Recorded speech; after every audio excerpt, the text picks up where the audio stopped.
Double شاہ کون تھا؟ یہ شخص ایک غریب گھرانے میں پیدا ہوا، بڑی مشکل سے اور مانگ تانگ کر BSc اور B.Ed کیا اور وزیر آباد کے قریب ناظم آباد کے گورنمنٹ ہائی اسکول میں سائنس کا استاد بھرتی ہو گیا۔ غربت زیادہ تھی اور خواب اونچے، وہ نوکری سے اکتا گیا۔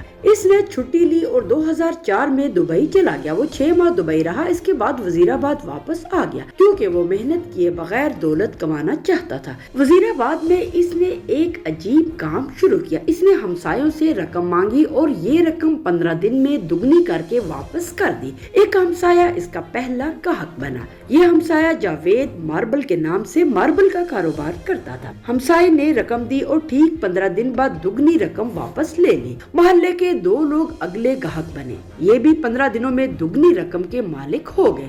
یہ 2 گاہک اس کے پاس 15 گاہک اور لے آئے اور پھر یہ 15 گاہک مہینے میں 150 گاہک ہو گئے۔ یوں دیکھتے ہی دیکھتے لوگوں کی لائنیں لگ گئی۔ لوگ زیورات بیچتے، گاڑی، دکان، مکان اور زمین فروخت کرتے اور رقم اس کے حوالے کر دیتے۔ وہ یہ رقم دگنی کر کے واپس کر دیتا۔ یہ کاروبار شروع میں صرف نظام آباد تک محدود تھا، لیکن پھر یہ وزیر آباد، سیالکوٹ اور گجرانوالہ تک پھیل گیا اور دیکھتے ہی دیکھتے وہ معمولی اسکول ماسٹر ارب پتی ہو گیا۔ یہ کاروبار 18 ماہ جاری رہا۔ اس شخص نے ان 18 مہینوں میں 43,000 لوگوں سے 7 ارب روپے جمع کر لیے۔ جب کاروبار پھیل گیا تو اس نے اپنے رشتہ داروں کو بھی شامل کر لیا۔ یہ رشتہ دار سمبڑیال، سیالکوٹ، گجرات اور گجرانوالہ سے رقم جمع کرتے تھے، 5% اپنے پاس رکھتے تھے اور باقی رقم اسے دے دیتے۔ وہ شروع میں 15 دنوں میں رقم ڈبل کرتا تھا، مدت بعد ازاں 1 مہینہ ہوئی، پھر 2 مہینے اور آخر میں 70 دن ہو گئے۔ یہ سلسلہ چلتا رہا، لیکن پھر اس کے برے دن شروع ہو گئے۔ وہ خفیہ اداروں کی نظر میں آ گیا۔ تحقیقات شروع ہوئی تو پتہ چلا کہ وہ شخص پونزی اسکیم چلا رہا ہے۔ پونزی مالیاتی فراڈ کی ایک قسم ہوتی ہے جس میں رقم دینے والا گاہکوں کو ان کی اصل رقم سے منافع لوٹاتا رہتا ہے۔ شروع کے گاہکوں کو دگنی رقم مل جاتی ہے، لیکن آخری گاہک سارے سرمائے سے محروم ہو جاتی ہیں۔ یہ وزیر آبادی شخص اپنے گاہکوں کے ساتھ پونزی کر رہا تھا۔ خفیہ اداروں نے اس کے گرد گھیرا تنگ کر دیا۔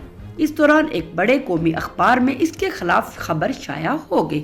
گجرانوالہ ڈویژن میں کوحرام برپا ہوا اور یہ شخص اپریل 2007 میں گرفتار ہو گیا۔ یہ شخص سید ثبت الحسن عرف ڈبل شاہ تھا۔ وہ ڈبل شاہ جس کا شمار پاکستانی تاریخ کے سب سے بڑے فراڈیوں میں ہوتا ہے۔ اس نے صرف 1.5 سال میں 3 اضلاع سے 7 ارب روپے جمع کر کے دنیا کو حیران کر دیا۔ یہ 2007 میں نیب کی گرفت میں آ گیا۔ نیب نے اس کی جائیداد، زمین، اکاؤنٹس اور سیف پکڑ لیے۔ یہ رقم 3 ارب روپے بنی اور اس نے یہ 3 ارب روپے چپ چاپ اور بخوشی نیب کے حوالے کر دیے۔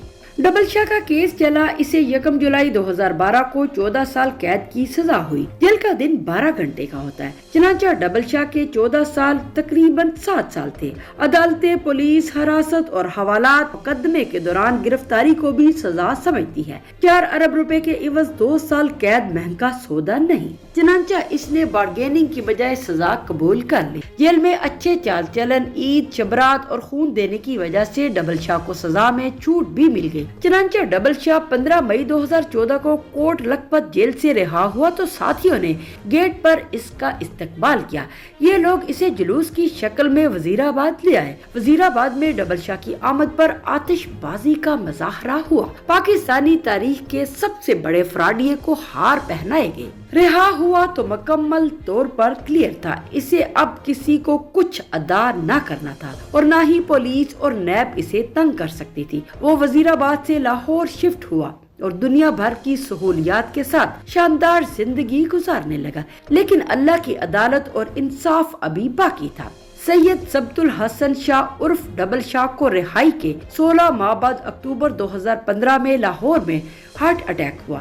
اسے پنجاب انسٹیٹیوٹ آف کارڈیالوجی لے جایا گیا۔ اس کی طبیعت تھوڑی سی بحال ہوئی، یہ گھر آیا، لیکن پھر یہ شخص 30 اکتوبر 2015 کو انتقال کر گیا، یعنی 4 ارب روپے اس کے کسی کام نہ آئے سوائے چند دن کی عیاشی کی۔ ڈبل شاہ کی ساری بے نامی جائیداد، خفیہ اکاؤنٹس، کیش، رقم، فیکٹریاں اور پلازے دنیا میں رہ گئے اور وہ خالی ہاتھ اگلے جہاں چلا گیا۔ وہ جائیداد، وہ رقم، وہ پلازے اور وہ خفیہ اکاؤنٹس آج کہاں ہیں؟ دنیا کا مال دنیا میں ہی رہ گیا۔